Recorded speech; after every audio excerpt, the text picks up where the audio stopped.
Hey kids! Have you ever wondered why the sea tastes salty?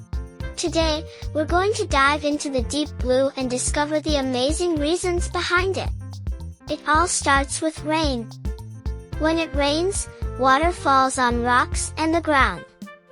This rainwater picks up tiny pieces of salt and minerals from the rocks and soil.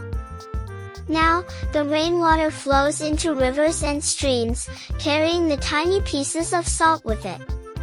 Imagine the rivers are like big slides for the water, taking it on a journey to the sea. When the rivers finally reach the sea, they bring all that salt along with them. It's like a big delivery of salt to the ocean. Once the salt gets into the sea, it doesn't leave. The ocean water keeps getting saltier and saltier over millions of years. Let's try a fun experiment to see how this works. Take a bowl of water and add a little bit of salt. Stir it up. See how the salt disappears into the water? That's how it works in the sea, but on a much bigger scale. And guess what?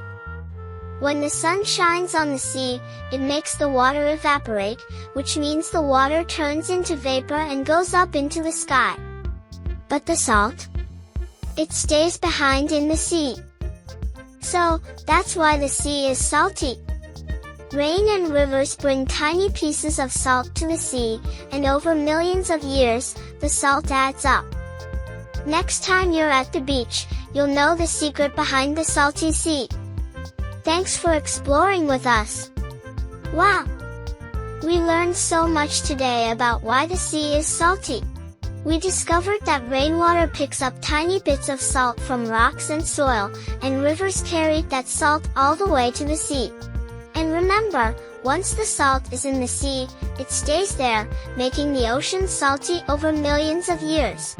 The sun helps by making the water evaporate, but the salt stays behind, keeping the sea salty. Please, like, subscribe for my channel.